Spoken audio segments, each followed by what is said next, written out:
नमस्कार। मैं doctor Ramanivas Sharma Raman science और टेक्नोलॉजी का यह कॉम्पिटिटिव सेशन लेकर के यूट्यूब चैनल पर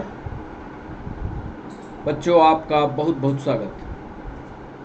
इसके पहले के सेशन में हमने साइंस और टेक्नोलॉजी में क्लासिफिकेशन पर करीब 25 लेक्चर्स आपके लिए दिए हैं और सभी लेक्चर्स थ्योरी के साथ साथ आपकी परीक्षाओं में आए हुए इम्पॉर्टेंट एमसीक्यू भी शामिल किए हैं। उन लेक्चर्स को जो क्लासिफिकेशन पर हैं उनको ज़रूर देखिए। और आज से बायोलॉजी के इस सेशन पर हम कोशिका को शुरू करने जा रहे हैं, क्योंकि ये पहला चैप्टर होता है बायोलॉजी का। क्लासिफिकेशन हो चुका है और अब बारी है कोशिका की। आज का जो सेशन है वह सिर्फ और सिर्फ इंट्रोडक्शन टू सेल है। कोशिका के बारे में आपको जानना है। कोशिका शब्द कहाँ से आया, कोशिका सिद्धांत कहाँ से आया, कैसे कोशिका इस जगत में आई और कैसे एक कोशिका से दो कोशिकाएं बनी। कई ऐसे कठिन सवाल आपकी कॉम्पिटिटिव एग्जाम में पूछे गए। आज उन सारे सवालों का डिस्कशन इस सेशन में हम करने जा रहे हैं। ध्यान ये रखना है आपको कि ये कोशिका का पहला जो स्टेप है, जो इंट्रोडक्शन टू सेल लिखा हुआ है, इसमें देखिए परिचयात्मक कोशिका पर कितने कॉम्पिटिटिव सवाल पूछे गए और कहाँ से परीक्षक जो है आपके लिए सवाल निकालता है और कितनी गहराई के सवाल निकालता है। वो चाहे पीएनएसटी हो, चाहे यूपीएससी हो, चाहे स्टेट पीएससी हो, चाहे आरआरबी हो या कोई भी वनडे एग्जाम हो, उसमें कहाँ से कठिन सवाल निकालता है और फिर आपसे नहीं बनते। आज उन्हीं बातों का सब कुछ डिस्कशन करने के लिए इंट्रोडक्शन टू सेल लेकर के अपने इस यूट्यूब चैनल पर हम आए हैं। आपको चैनल को सब्सक्राइब करना और लाइक करना बहुत ज़रूरी है, इसका ध्यान रखें आप। और चलिए इंट्रोडक्शन टू सेल पर आपसे आज बात करते हैं। जैसे ही सेशन समाप्त होगा, थ्योरेटिकल डिस्कशन के बाद आपसे कुछ सवाल हम पूछें। आपको उन सवालों के जवाब देखना है क्या बनते हैं। क्या आपकी तैयारी कोशिका पर उन सवालों के लिए है, और यदि है तब मानिएगा कि कोशिका जो आधारभूत चैप्टर है वो आपका परीक्षा के लिए तैयार है कि नहीं। तो चलिए कोशिका के इस चैप्टर को शुरू करते हैं और पहली हेडिंग डालते हैं कोशिका। सेल। सेल का पहला पॉइंट लिखते हैं। एक वैज्ञानिक हैं जिनके बारे में आप जानते हैं, एंटोन वान ल्यूवेनहॉक। एंटोन वान ल्यूवेनहॉक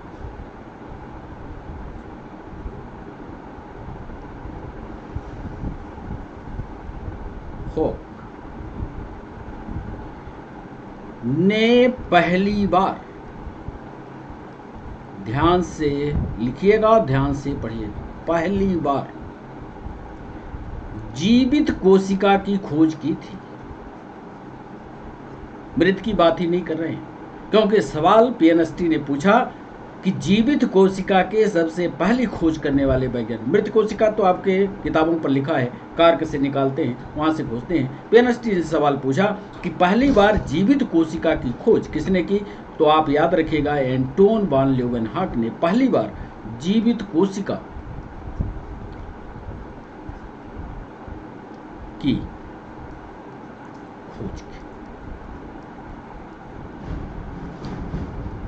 कोशिका क्या होती है, कैसी दिखती है, ये सारी बातें हम पहले पेज में आपको दिखा चुके हैं। पहला पेज यदि आपसे देखेंगे तो बीच में एक चीज गोलाकार रचना दिख रही है जिसको केंद्रक कहते हैं। कई बार आपने कोशिका को पढ़ा होगा। माइटोकॉन्ड्रिया दिख रहा है, लाइसोसोम दिख रहा है, सेंट्रोसोम दिख रहा है, रफ एंडोप्लाज्मिक रेटिकुलम दिख रहा है, राइबोसोम दिख रहा है, साइटोप्लाज्म दिख रहा है, गोल्गी अपैरेटस। कई ऐसे महत्वपूर्ण बिंदु हैं जिनको आप नहीं जानते होंगे। आज उसी का डिस्कशन इस सेशन में हम करने जा रहे हैं। दूसरा पॉइंट लिखते हैं, ध्यान से दूसरे पॉइंट को समझने की कोशिश करिएगा। स्लीडन और स्वान ने कोशिका का सिद्धांत दिया। स्लीडन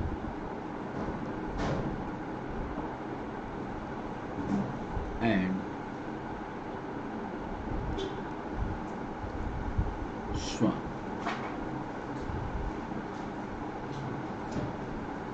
ने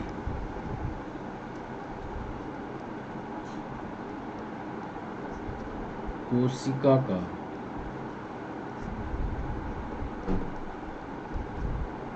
सिद्धांत या सेल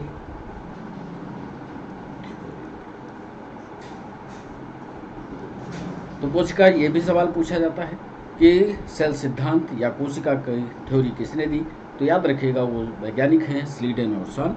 तीसरा महत्वपूर्ण पॉइंट जो यूपीएससी ने पूछा, अक्सर ये बच्चे पढ़ लेते हैं स्लीडन और स्वान ने कोशिका का सिद्धांत। आज हम आपको ये महत्वपूर्ण पॉइंट बताने जा रहे हैं कि कोशिका का सिद्धांत की शुरुआत तो स्लीडन और स्वान ने की, पर इसको अंतिम रूप किस वैज्ञानिक ने दिया, वही पॉइंट लिखाने जा रहे हैं। लिखिएगा कि कोशिका सिद्धांत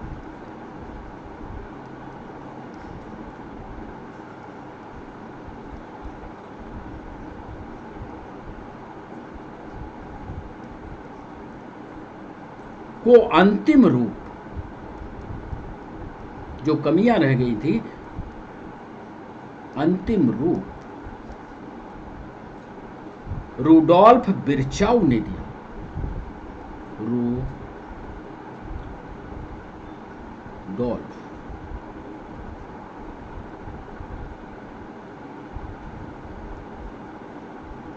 विर्चाउ।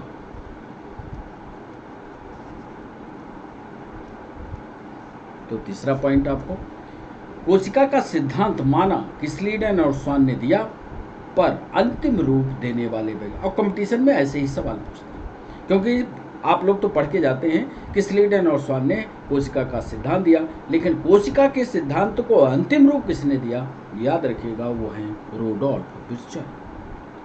चौथा,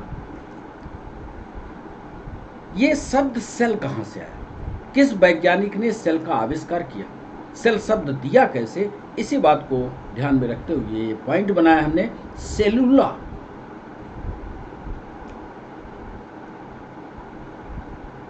यह शब्द रूडोल्फ विर्चाउ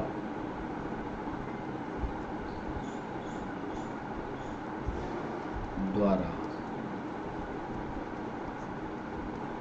दिया गया।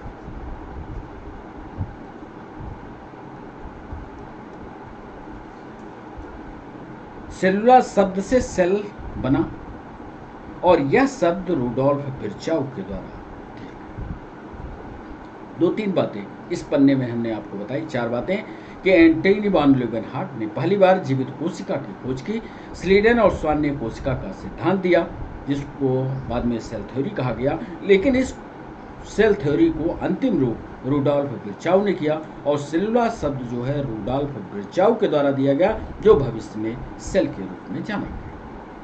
5वां पॉइंट,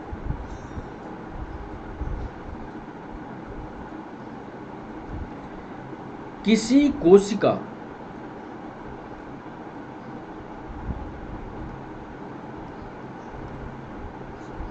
कोई भी हो, ध्यान से हिंदी को समझने की कोशिश करिए, कोशिका कोई भी हो, किसी कोशिका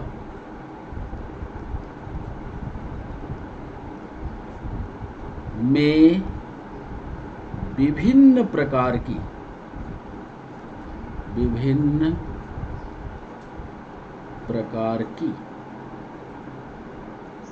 कोशिकीय क्रिया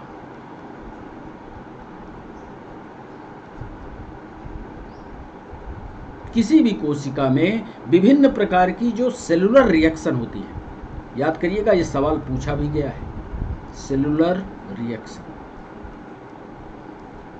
और अभी हम आपसे पूछ लें कि किसी भी कोशिका की जो प्रमुख क्रिया होती है या सेलुलर रिएक्शन होती है, होती कहाँ है?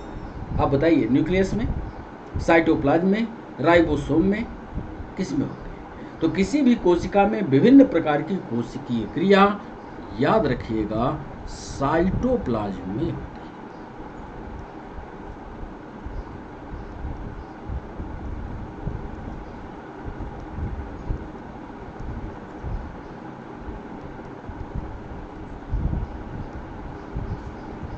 कोशिका द्रव्य में होती है। बहुत सारे बच्चे इसको कह देते हैं कि साहब न्यूक्लियस इसका बहुत महत्वपूर्ण अंग है, इसलिए सारी क्रियाएं न्यूक्लियस में होती हैं। ध्यान रखिएगा, महत्वपूर्ण क्रियाएं जो होती हैं वो साइटोप्लाज्म में होती हैं। अब एक और महत्वपूर्ण सवाल जो आपकी परीक्षा में पूछा गया, उसको हमने जानने की कोशिश की। क्या आपके पास उत्तर है? कोशिका का ऐसा अंगक बताइए। अंगक कहाँ से देखेंगे? ये कोशिका के अंग हैं जो इसमें पाए जाते हैं, जैसे सेंट्रोसोम हो गया, लाइसोसोम हो गया, माइटोकॉन्ड्रिया हो गई, गाल्गी एपरेटस हो गया, ये सब इसके कोशिका के अंग हैं, साइटोप्लाज्म में बिखरी हुई अवस्था में पाए जाते हैं। हम आपसे ये पूछ रहे हैं कि ऐसे इन अंगों में एक अंग ऐसा आप बताइए जिसमें सेल मेम्ब्रेन नहीं होती या विदाउट मेम्ब्रेन का होता है। क्या आपके पास है जवाब? चलिए हम उसको लिखते हैं 6वें पॉइंट पर कि राइबोसोम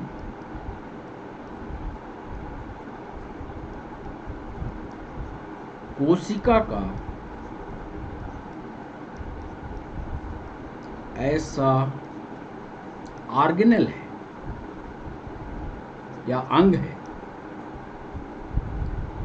जिसमें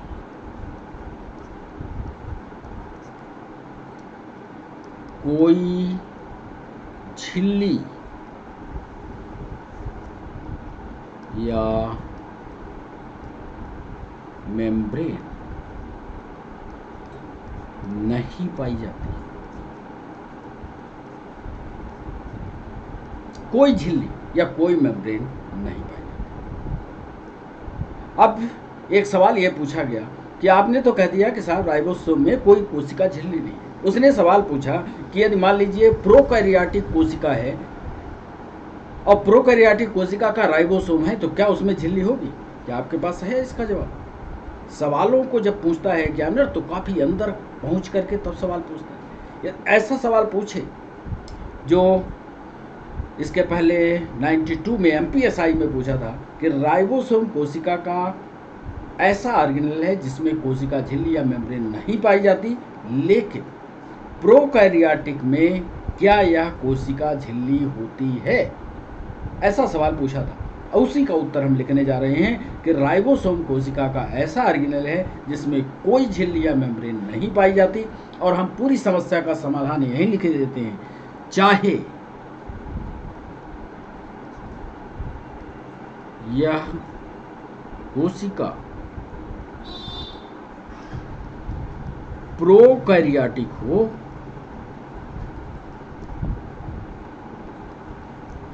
या यूकैरियोटिक।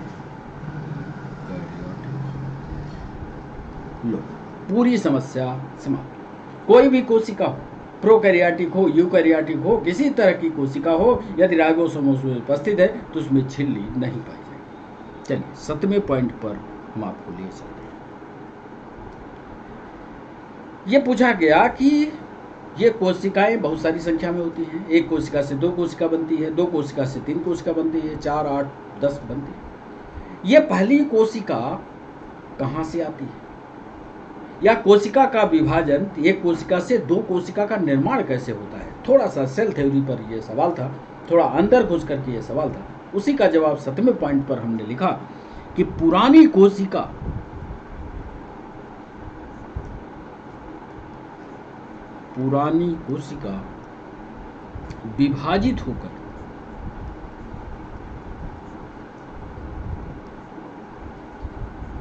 विभाजित होकर नई कोशिका का निर्माण करती है।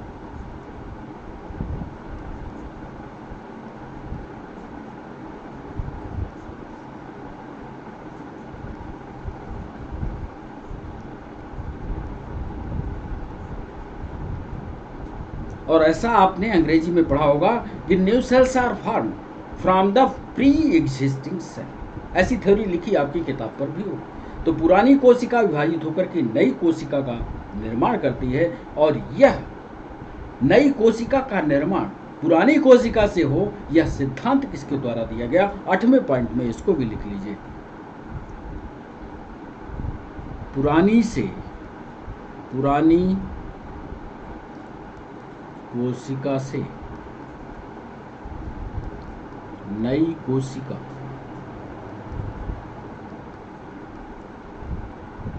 का निर्माण का सिद्धांत देने वाले बताओ कौन से हैं वैज्ञानिक? रूडोल्फ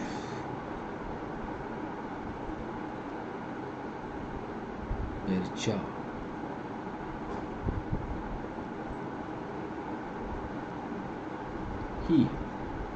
लो कितनी महत्वपूर्ण जानकारी है। पुरानी कोशिका से नई कोशिका, और ऐसा ऑब्जेक्टिव सवाल बनाया जा सकता है, जैसे पीएनएसटी ने एक बार पूछा है कि नई कोशिका का निर्माण पुरानी कोशिका से होता है। New cells are form from the pre existing cell. This theory is given by. यह सिद्धांत किसके द्वारा दिया गया? 3-4 वैज्ञानिकों का नाम था, जिसमें एंटोनी वॉन ल्यूवेनहॉक थे, रूडोल्फ विर्चाव थे। दोनों थे या दोनों नहीं थे? तो आपका जवाब होना चाहिए था पुरानी कोशिका से नई कोशिका का निर्माण का यह सिद्धांत रूडोल्फ विर्चाव के द्वारा दिया गया। ये 8वां महत्वपूर्ण पॉइंट। एक और सवाल पूछा गया, अक्सर इस पर कंफ्यूजन होता है, जिसको हम 9वें पॉइंट पर लिखने जा रहे हैं। 9वें पॉइंट पर महत्वपूर्ण सवाल। जंतु कोशिका में एक विशेष रचना पाई जाती है जो कोशिका विभाजन के समय उत्पन्न होती है और कोशिका विभाजन में मदद करती है। आप नाम उसका जानते हो।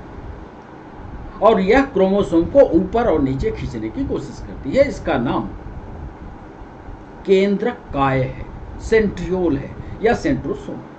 उसी के बारे में सवाल पूछा गया, उसी के बारे में ये सारे चीज़ों को हम आपको चित्रों के माध्यम से आगे दिखा भी देंगे। तो सेंट्रियोल लिखिएगा, सेंट्रियोल जंतु कोशिका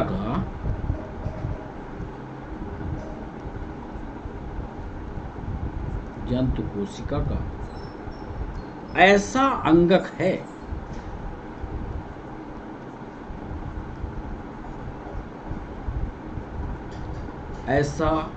है जिसमें जो कोशिका विभाजन में मदद करता है, जो सेल डिवीजन में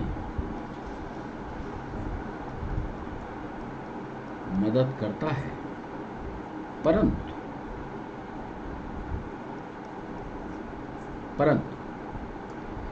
नॉन मेम्ब्रेनस होता है।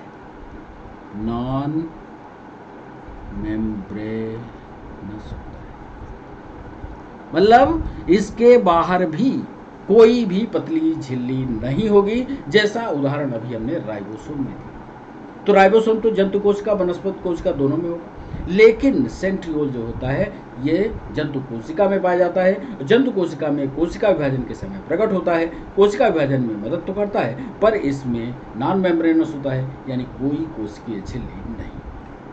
तो ये किए महत्वपूर्ण बिंदु। सारे बिंदुओं को वन लाइनर हैं ये, अब बड़े इंपॉर्टेंट है। सारे सवालों को कलेक्ट करके हमने तैयार किया है। अगला पॉइंट लिखने जा रहे हैं कि ऐसे जीव जो एक कोशिका से बनते हैं, ये आप भी जानते हैं। 10वां सवाल लिख रहे हैं, 10वां पॉइंट, ऐसे जीव जो एक कोशिका से बनते हैं, एक सेल से बनते हैं, उन्हें क्या कहते हो आप? एक कोशिकीय, यूनिसेलुलर, तथा जो बहुत सारी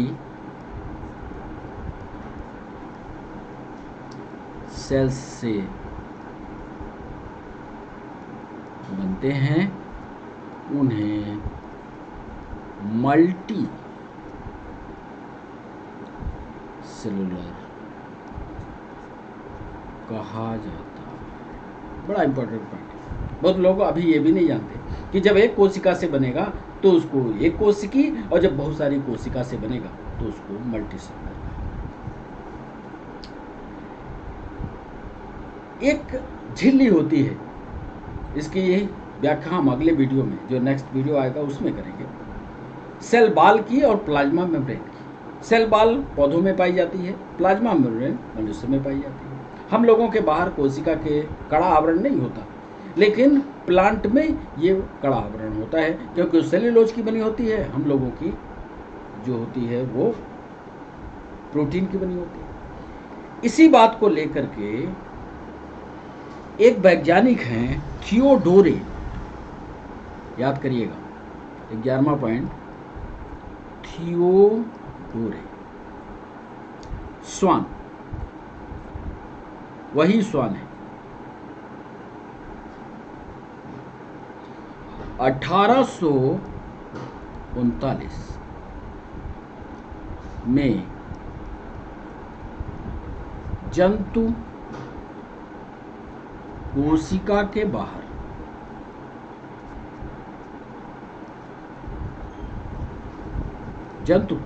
बाहर पाई जाने वाली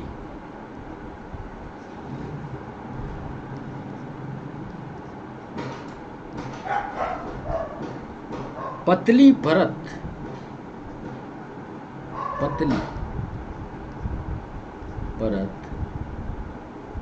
जिसे प्लाज्मा मेम्ब्रेन कहते हैं,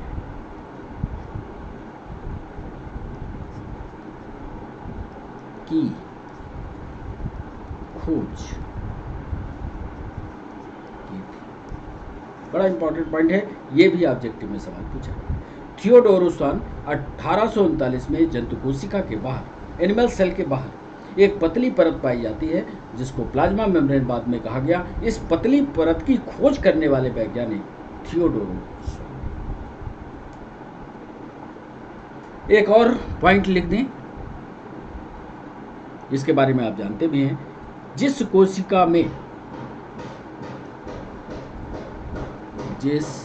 सेल में झिल्ली युक्त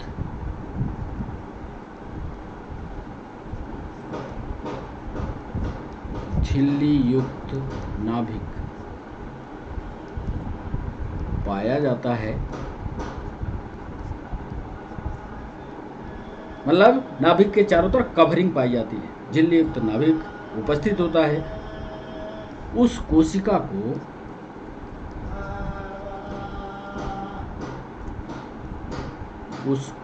को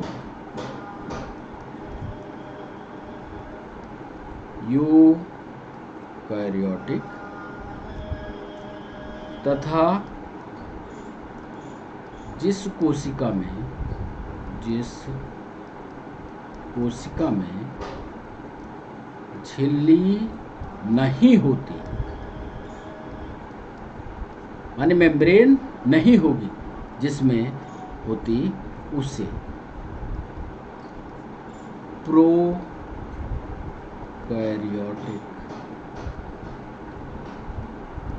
कहते हैं। लो, जिस सेल में झिल्ली युक्त न्यूक्लियस होगा, समझ लेना वो यूकैरियोटिक यानी बड़ी विकसित कोशिका है, और जिस कोशिका में झिल्ली नहीं होगी वो प्रोकैरियोटिक। एक पॉइंट और लिख लें, आपकी किताब में शुरुआत के पन्ने में लिखा रहता है कि कोशिका किसी भी जीवन की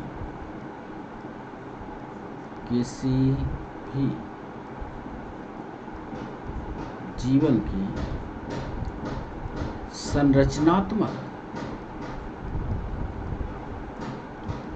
एवं कार्यात्मक इकाई होती है। कभी कभी सीधा स्टेटमेंट लिख करके पूछता है, क्या है सही है या ट्रू है, तो आप इसके लिए भी तैयार रहिए। 13वें पॉइंट में लिख दिया, कौन सी ऐसी रासायनिक अभिक्रियाएं हैं या ये रासायनिक अभिक्रियाएं कहाँ पाई जाती हैं जिसके कारण एक कोशिका को जीवित कोशिका कहा जाता है, ये भी सवाल पूछा गया। इस पॉइंट को भी लिखिएगा, विभिन्न प्रकार की रासायनिक क्रियाएं, विभिन्न प्रकार की रासायनिक क्रियाएं जो साइटोप्लाज्म में होती हैं, जो साइटोप्लाज्म में होती हैं, वही किसी भी कोशिका को, वही किसी भी सेल को,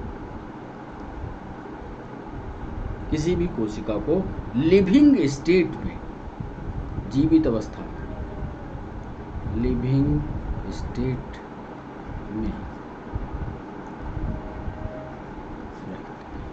ये बड़ा इंपॉर्टेंट पॉइंट है।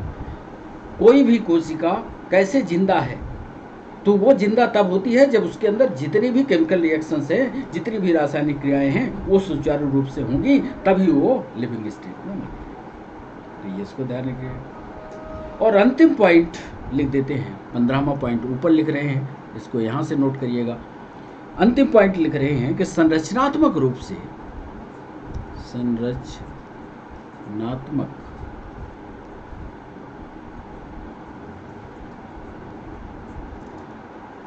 रूप से कोशिकाएं अलग अलग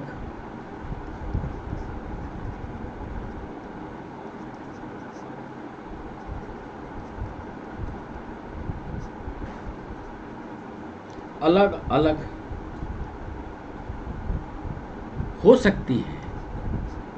मतलब यदि बाहर से देखा जाए तो संरचनाएं कोई लंबी हो सकती है, कोई बड़ी हो सकती है, कोई छोटी हो सकती है, कोई बहुत छोटी हो सकती है। संरचनात्मक रूप से अलग अलग हो सकती है, ऐसा भी ऑब्जेक्टिव आवाज से पूछ सकता है। कोशिकाएं अलग अलग हो सकती हैं, पर कार्य सबका एक ही होगा, पर कार्यात्मक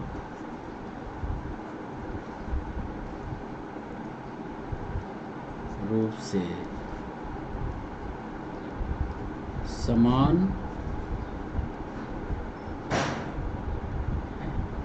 संरचनात्मक रूप से कोशिकाओं का स्ट्रक्चर जो होगा वो अलग अलग होगा, पर कार्यात्मक रूप से उसमें। तो इस पॉइंट में, इस पन्ने पर हमने आपसे डिस्कस किया कि सेंट्रियोल जंतु कोशिका का ऐसा ऑर्गेनेल है जो सेल डिवीजन में मदद करता है, पर नॉन मेम्ब्रेनस होता है। सेंट्रियोल तो होगा, और लेकिन ये सेंट्रियोल किस में होगा? एनिमल सेल में होगा। और एनिमल सेल में ये सेंट्रियोल करता क्या है? कोशिका विभाजन में मदद करता है, पर कोशिका झिल्ली विहीन होता है। एक पॉइंट में हमने कहा ऐसे जीव जो एक कोशिका से बनते हैं, that is known as unicellular, और ऐसे जीव जो बहुत सारी कोशिकाओं से बनते हैं उनको मल्टीसेलुलर कहा। एक सवाल हमने कहा कि थियोडोरे स्वान 1839 में जंतु कोशिका के बाहर पाई जाने वाली पतली परत, जिसको बाद में प्लाज्मा मेम्ब्रेन कहा गया, इसकी खोज की। एक पॉइंट कहा जिस सेल में झिल्ली युक्त नाभिक पाया जाएगा, यानी मेम्ब्रेनस न्यूक्लियस होगा, यानी शेप उसकी फिक्स होगी, तो उस कोशिका को यूकैरियोटिक, तथा जिस कोशिका में कोशिका झिल्ली नहीं पाई जाती उसको प्रोकैरियोटिक कहते हैं। कोशिका किसी भी जीवन की संरचनात्मक और कार्यात्मक इकाई होती है। विभिन्न प्रकार की रासायनिक क्रियाएं जो साइटोप्लाज्म में होती हैं, वही किसी भी सेल में लिविंग स्टेट में रखती हैं। मतलब कोशिका झिल्ली के अंदर जो साइटोप्लाज्म है उसमें बहुत प्रकार की रासायनिक अभिक्रियाएं होती हैं, और वो सारी की सारी रासायनिक अभिक्रियाएं किसी भी कोशिका को लिविंग स्टेट में रखने के लिए जिम्मेदार है। और अंतिम सवाल पूछा कि बताया कि संरचनात्मक रूप से कोशिकाएं अलग अलग हो सकती हैं, पर कार्यात्मक रूप से हमेशा समान होती हैं। इसका भी ध्यान रखिएगा कि बाहर से शेप इनका लंबा हो सकता है, छोटा हो सकता है, मझला हो सकता है, बहुत छोटा हो सकता है, लेकिन फंक्शन सब कुछ फंक्शन इसलिए सबको कि साइटोप्लाज्म होगा, साइटोप्लाज्म में उनके ऑर्गेनेल्स होंगे, सब ऑर्गेनेल्स समान काम करेंगे। जैसे माइटोकॉन्ड्रिया ऊर्जा बनाएगी तो राइबोसोम प्रोटीन का निर्माण करेगा, फंक्शन सब समान। चलिए इसी बात को जितने पॉइंट इधर बताए इसको संरचनात्मक रूप से देखते हैं। सबसे पहली संरचना हम देख लेते हैं कि वो कोशिका कौन सी है जिसके आधार पर उसको प्रोकैरियोटिक कह दिया और इसको यूकैरियोटिक कह दिया। बिल्कुल बेसिक संरचना पर है। यहाँ पर आप देखिए, क्या न्यूक्लियस कहीं आपको दिख रहा है? क्या केंद्रक दिखता है? केंद्रक नहीं दिखता। तो जब केंद्रक नहीं है तो क्या केंद्रक के अंदर के सामान नहीं होंगे? होंगे, लेकिन वो पूरी तरह से बिखरी अवस्था में होंगे। क्यों? क्योंकि नाभिकीय झिल्ली नहीं होगी। ये यहां पर दिख रहा है, क्रोमोसोम तो दिख रहा है, पर उसके बाहर जो मेम्ब्रेन बाउंड स्ट्रक्चर है वो नहीं पाया जाता। इसीलिए इसको प्रोकैरियोटिक सेल कहते हैं। प्रो का मतलब होता है प्रारंभिक, याद रखिए। कैरियन का मतलब होता है केंद्रक, न्यूक्लियस। ऐसा न्यूक्लियस, ऐसा नाभिक जो प्रारंभिक संरचना को दिखाता हो, ऐसे न्यूक्लियस को, ऐसी कोशिका को प्रोकैरियोटिक कोशिका। अब आइए यूकैरियोटिक। अब यूकैरियोटिक में आप देख लीजिए, ये बिल्कुल गोलाकार रचना दीवार से घिरी हुई दिख रही है, और इस दीवार के अंदर एक जो भी एक क्रोमोसोम के पार्ट है या जो भी संरचना है, न्यूक्लियर द्रव है, वो सब इसी के अंदर पाया जाएगा। और बीच में एक गोलाकार रचना आपको जो दिख रही है, ये न्यूक्लियोलस कहलाता है। तो जब मेम्ब्रेन बाउंड स्ट्रक्चर हो जाए तो इसको यूकैरियोटिक कोशिका कहते हैं। यू का मतलब होता है डेवलप्ड, ये याद रखिए। प्रो का मतलब होता है प्रारंभिक, यूकैरियोटिक का मतलब होता है डेवलप्ड। डेवलप्ड कोशिका में, कोशिका हम लोगों में जो कोशिका पाई जाती है वो डेवलप्ड कोशिका पाई जाती है। हमने इसीलिए संरचना में आप बैक्टीरिया में देखिए, बैक्टीरिया और वायरस में ये रचनाएं जो है प्रारंभिक प्रकार की पाई जाती हैं, प्रोकैरियन होते हैं, इसमें प्रोकैरियोटिक टाइप की सेल होती है। हम लोगों में जो कोशिका होती है यूकैरियोटिक टाइप। आज का जो डिस्कशन है वो इंट्रोडक्टरी है, कोशिका के बारे में प्रारंभिक जानकारी आज आपको मिल रही है और उसी से जुड़े हुए ऑब्जेक्टिव भी आज मिलेंगे। इसके बाद कल से या नेक्स्ट सेशन जब हम लेकर के आएंगे तो फिर एक एक पार्ट की बेहतरीन व्याख्या करेंगे। जैसे सेल वॉल हो जाएगी, फिर माइटोकॉन्ड्रिया हो जाएगी, फिर गोल्गी बॉडी हो जाएगी, फिर एक एक करके हर पार्ट पर, हर सवाल, हर पार्ट पर फिर एमसीक्यू तैयार करेंगे। पहले थ्योरी पढ़ाएंगे, फिर उसका एमसीक्यू होगा। तो ये प्रोकैरियोटिक, यूकैरियोटिक। राइबोसोम एक ऐसी रचना है, हमने उधर बताया, जिसके बाहर कोई कोशिका झिल्ली नहीं पाई जाती, कोई झिल्ली नहीं, अभी हमने उधर बताया है। और ये पक्का मानिए, ये ऑब्जेक्टिव आते हैं। ऐसा सेल ऑर्गेनल बताइए जो मेम्ब्रेन बाउंड नहीं है, यानी सबका इसका जो पार्ट है वो पूरी तरह से साइटोप्लाज्म में फैला रहता है, बाहर से ये कवरिंग नहीं होती कि सब कुछ अंदर रहे। तो ये ऐसे रचना जो है वो राइबोसोम की होती है। तो राइबोसोम को अभी हम विस्तार से, अभी चित्र में आप है, इतनी सरल रचना नहीं, आप देख रहे होंगे ये सारी व्यवस्था हमने यहाँ की है। इसको हम विस्तार से अलग पार्ट लेकर के राइबोसोम को पढ़ाएंगे। अभी से आपको यहाँ ये समझना है कि इसके बाहर कोई भी झिल्ली नहीं, ठीक। अब इसके बाद एक रचना और, हमने कहा जंतु कोशिका, ये एनिमल सेल है। एनिमल सेल में दो बात तो पहली बता चुके हैं आपको कि सेल वॉल नहीं होगी, सेल वॉल एब्सेंट। तो सेल वॉल एब्सेंट होगी तो उसके स्थान पर क्या होगी? पीएम होगी। पीएम का मतलब है प्लाज्मा मेम्ब्रेन, प्लाज्मा मेम्ब्रेन होगी। और इस प्लाज्मा मेम्ब्रेन के अंदर पूरे उसके स्ट्रक्चर होंगे। एक संरचना ऐसी है जो कोशिका विभाजन के समय बनती है। ये देख लीजिए, ये रचना यहाँ पर दिख रही है, न्यूक्लियस के आसपास बनती है, और ये रचना कहलाती है सेंट्रोसोम। और ये सेंट्रोसोम दो पार्ट से मिलकर के बनता है। ध्यान से देखो, ये एक पार्ट ऐसा दिख रहा है, एक पार्ट ऐसा दिख रहा है, और ये पार्ट जो है वो कहलाते हैं सेंट्रियोल। जब कोशिका को विभाजन करना होता है तो इसके दोनों पार्ट एक इस एंड में चला जाएगा, एक इस एंड में चला जाएगा। ये आधा क्रोमोसोम यहाँ से इधर खींचेगा, आधा ये क्रोमोसोम इधर खींचेगा, और इस तरह से एक कोशिका दो कोशिका में बराबर सामान लेकर के दो भागों में बंट जाएगा। तो ये जो रचना का निर्माण होता है, सेंट्रियोल वाली रचना का, ये इसको पढ़े रहिए। ये भी ऐसी संरचना है जो एनिमल सेल में पाई जाती है, और इसमें भी झिल्ली नहीं होती, झिल्ली नहीं। तो ये पढ़ना बहुत जरूरी है कि इसमें भी झिल्ली नहीं होती। एक तो उधर राइबोसोम था, राइबोसोम दोनों में होता है, एनिमल में और प्लांट में, उसमें भी झिल्ली नहीं होती, लेकिन ये सिर्फ एनिमल सेल में पाई जाती है, न्यूक्लियस के पास होती है। इसके दोनों पार्ट को सेंट्रियोल कहा जाता है। यह सेल डिवीजन में मदद करती है, और इसमें भी झिल्ली नहीं। तो ये सब बताने के बाद, सेंट्रियोल बताने के बाद, अब आ जाते हैं एमसीक्यू सेशन पर। अब आप, यदि आपने पूरा का पूरा लेक्चर विधिवत ध्यान से पढ़ा हो, तो अभी उसी पर एमसीक्यू हैं। आज सिर्फ 3 सवाल, और इन 3 सवालों को ध्यान से सोच समझ करके करिएगा। पहला सवाल आपके स्क्रीन पर, सोच कर करिएगा। क्वेश्चन,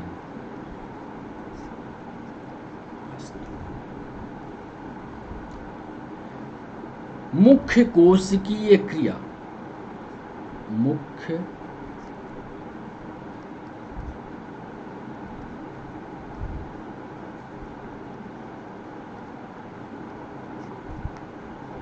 अंग्रेजी भी लिख लीजिए, मेन सेलुलर फंक्शन। वनस्पतियों में, वनस्पतियों या प्लांट्स की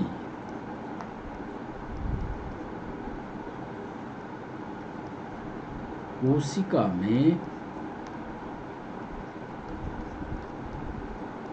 कहाँ होते हैं? हमने कहा मुख्य कोशिकीय क्रिया, मेन सेलुलर फंक्शन वनस्पतियों की कोशिका में कहाँ होते हैं? सोच समझकर जवाब करिएगा। नंबर 1 केंद्रक,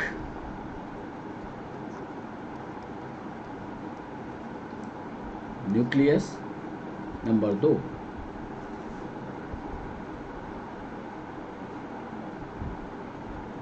कोशिका द्रव्य।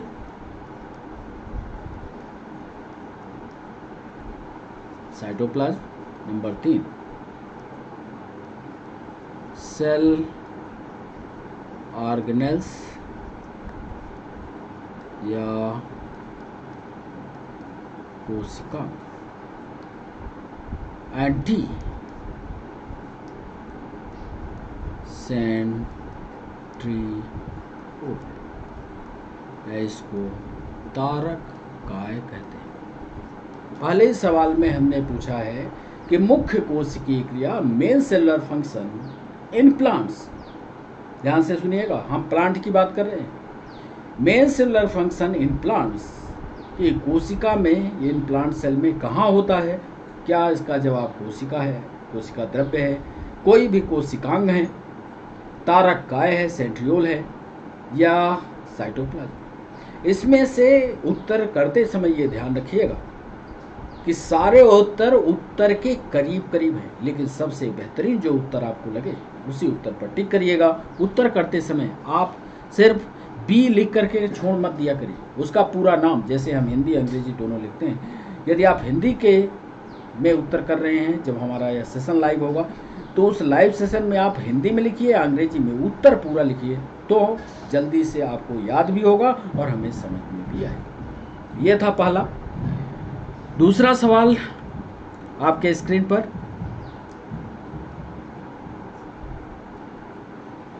कौन वैज्ञानिक या किस वैज्ञानिक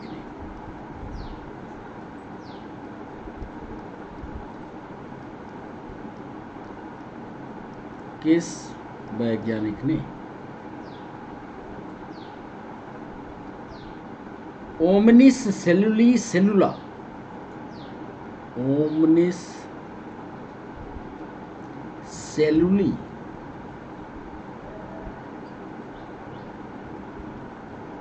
सेलुला को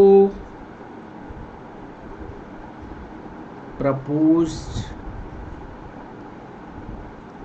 किया। किस वैज्ञानिक ने ओमनिस सेलुला सेलुली सेलुला, ये पूरा शब्द है, ओमनिस सेलुली सेलुला को प्रपोज्ड किया? Number 1 Robert hook,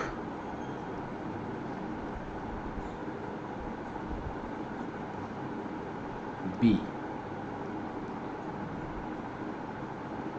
Rudolf बिरचाउ,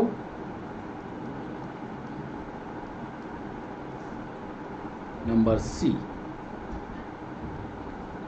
SCH Schwann, and number D Antonie बॉन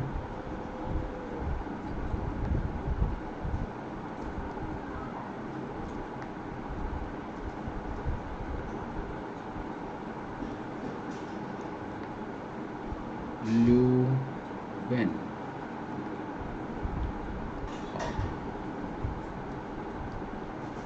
किस वैज्ञानिक ने ओमनिस सेलुली सेलुला को प्रपोज किया? ये आपको बताना है। रॉबर्ट हुक वैज्ञानिक हैं, रुडोल्फ बिरचाउ हैं, या स्वान हैं, या एंटोनी बॉन ल्यूवेनहॉक है? ये दूसरा सवाल। और तीसरा महत्वपूर्ण सवाल जो यूपीएससी में पूछा गया, उसको हम सिस्टमेटिक, थोड़ा टाइम लगेगा इसको लिखने में। तीसरा सवाल समझ के करिएगा। तीसरे सवाल में पहले डैश, डैश माने इस खाली स्थान को आपको भरना है। जर्मन वैज्ञानिक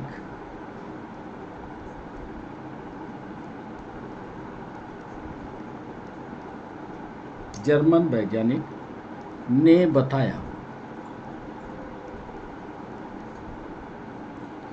कि पौधों के ऊतक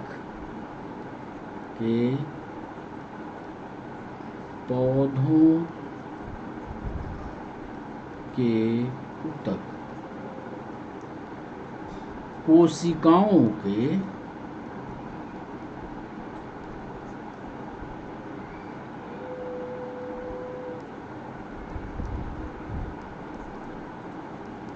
बने होते हैं। ठीक इसी समय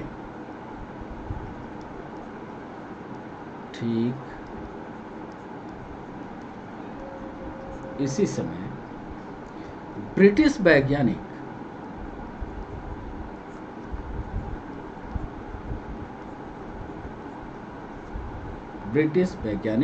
फिर डैश, मतलब एक खाली स्थान और 2 खाली स्थान, इनको भरना है आपको। ब्रिटिश वैज्ञानिक ने जंतु कोशिकाओं का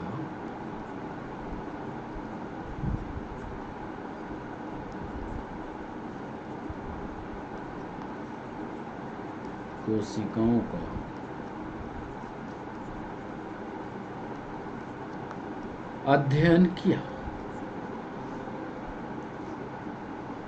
अब 2 वैज्ञानिकों के नाम हम रिस्पेक्टिवली लिखेंगे। जो वैज्ञानिक पहला होगा उसको आपको यहाँ भरना है, जो दूसरा होगा उसको यहाँ भरना है। हम लिख रहे हैं पहले में रुडोल्फ बिरचाउ,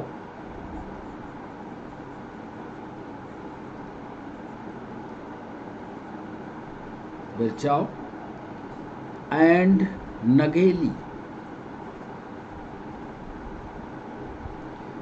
दूसरा मैथियस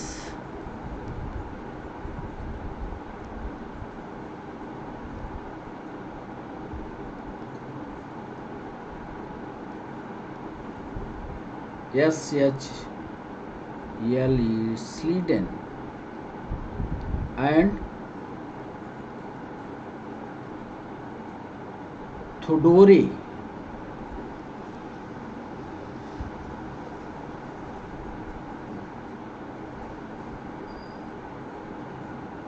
HWA स्वान। बी में लिख रहे हैं थोडोरे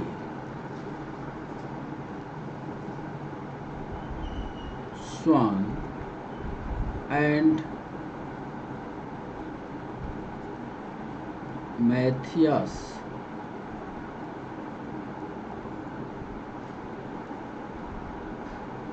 स्लीडन, और डी में लिख रहे हैं रॉबर्ट हुक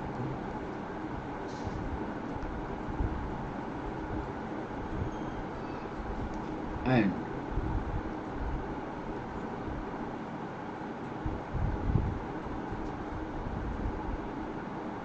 स्लीडन। 4 ऑप्शन दिया इसका। जर्मन वैज्ञानिक ने बताया कि पौधों के ऊतक कोशिकाओं के बने होते हैं।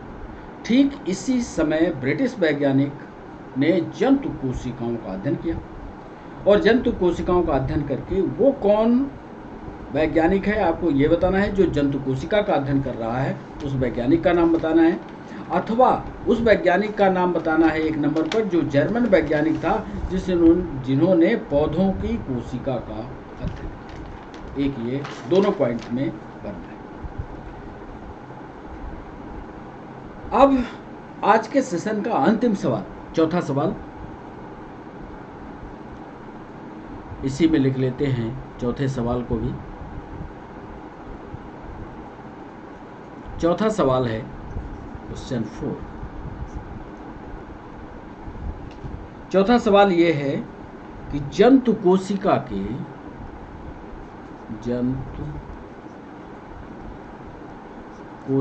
की बाहरी झिल्ली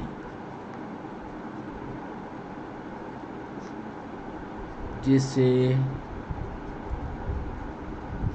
बाद में प्लाज्मा मेम्ब्रेन कहा गया, की खोज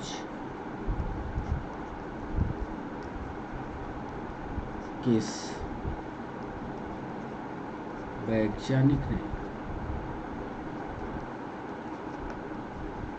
किस सन में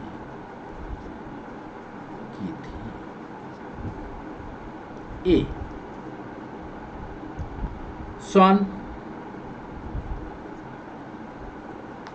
SCHWA स्वान 1838,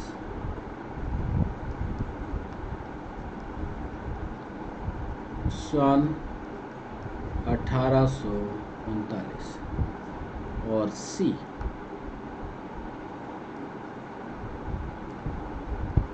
स्वान एंड बिरचाओ 1831, और डी में लिखिएगा जंतु कोशिका की बाहरी झिल्ली जिसे बाद में प्लाज्मा मेम्ब्रेन का नाम दिया गया की खोज किस वैज्ञानिक ने किस सन में की थी। स्वान ने 1838 में, स्वान ने 1839 में, स्वान और बिरचाओ ने 1831 में। तो ये 4 प्रमुख सवाल आपकी परीक्षाओं में पूछे गए। आप ये देखिएगा कि अब बारी है उत्तर बताने की। हम उत्तर बताएं कि आपने क्या सोचा या आपने क्या उत्तर दिया। क्या आपकी तैयारी कोशिका पर पर्याप्त है? क्या इन सवालों को आप कर पाए हैं? तो चलिए उत्तर की ओर चलते हैं और पहले सवाल का जवाब आपको बताते हैं। हमने पूछा था कि मुख्य कोशिका क्रिया वनस्पतियों या प्लांट में कहाँ होती है। इसका सीधा जवाब था, थोड़ी सी ट्रिक इसमें लगी थी कि इसमें सिर्फ इसने पूछा था वनस्पति के बारे में। वो चाहे जंतु की कोशिका हो चाहे वनस्पति की कोशिका, जो मुख्य रासायनिक क्रिया होगी वो आपने पहले ही पॉइंट में लिखा है कि वो साइटोप्लाज्म या कोशिका द्रव्य में होती है। थोड़ा सा ट्रिक लगाते हुए सिर्फ वनस्पति को अंडरलाइन किया, और अंडरलाइन करने पर आप कंफ्यूज ना हो इसका आपको ध्यान रखना है। तो मुख्य कोशिका क्रिया वनस्पतियों या प्लांट्स में कहाँ होती है? इसका सही जवाब होगा कोशिका द्रव्य। ठीक है, तो पहला सवाल, आप में से कितने ने इसको सही किया है? ये पूरा लेखा जोखा आपके पास खुद होना चाहिए। और जब हम YouTube पर लाइव आने लगेंगे तो उस समय लाइव सेशन में फिर आप दिखेगा कि कौन बच्चा सही कर रहा, कौन गलत कर रहा। दूसरा सवाल, किस वैज्ञानिक ने ओमनिस सेलुला को प्रपोज किया? एक गोल गोल संरचना, एक 4 दीवारी वाली रचना, ऐसी रचना को जिसको ने ओमनिस सेलुला कहा, उस वैज्ञानिक का नाम हमने पूछा। क्या वो रॉबर्ट हुक थे? क्या रूडोल्फ विर्चाउ थे? क्या स्वान थे? क्या एंटनी वान ल्यूवेनहॉक थे? तो दूसरे नंबर का सही जवाब था रूडोल्फ विर्चाउ। ये भी आपने पॉइंट उधर पढ़ा होगा रूडोल्फ विर्चाउ के बारे में। और चलते हैं तीसरे सवाल में। तीसरे सवाल में हमने पूछा, खाली स्थान किया कि वो जर्मन वैज्ञानिक हैं जिन्होंने पौधों की कोशिकाओं के बारे में अध्ययन किया। पौधों की कोशिकाओं का अध्ययन किया। ठीक उसी समय एक मित्र उनके दूसरे थे जिन्होंने जंतु कोशिका का अध्ययन किया। दोनों का नाम आप खूब जानते हो, आपको क्रम सही बैठाना है और हम बैठा देते हैं सही क्रम। तीसरे सवाल का सही जवाब है स्लीडन एंड स्वान, मैथियस स्लीडन और थोरेटे स्वान। यहाँ पर पहले पॉइंट में आएंगे स्लीडन, ये पहले पॉइंट पर रहेंगे। स्वान जो है वो दूसरे पॉइंट पर आएंगे। इन्होंने, स्वान नामक वैज्ञानिक ने जंतु कोशिका का अध्ययन किया है, स्लीडन नामक वैज्ञानिक ने वनस्पति कोशिका का अध्ययन किया है। जरा स्पष्टता के साथ तथ्यों को पढ़िएगा, या तथ्यों से धोखा हुआ तो फिर ऑब्जेक्टिव नहीं बनते, तो यस को पढ़िएगा। और अंतिम सवाल हमने पूछा, जंतु कोशिका की बाहरी झिल्ली जिसे बाद में प्लाज्मा मेम्ब्रेन कहा गया, की खोज किस वैज्ञानिक ने की थी? बिल्कुल सीधा जवाब, अभी इसके पहले इसको पढ़ाया है और वो सही समय आपको याद रखना है। और वो सही समय था 1839 में इसको प्लाज्मा मेम्ब्रेन की खोज की गई स्वान के द्वारा। और ये बताया गया कि सेल वॉल के अंदर एक झिल्ली है, या जंतु कोशिका में सेल वॉल नहीं होती है, सिर्फ एक झिल्ली होती है जिसको बाद में प्लाज्मा मेम्ब्रेन कहा गया। और इसकी खोज स्वान ने 1839 में।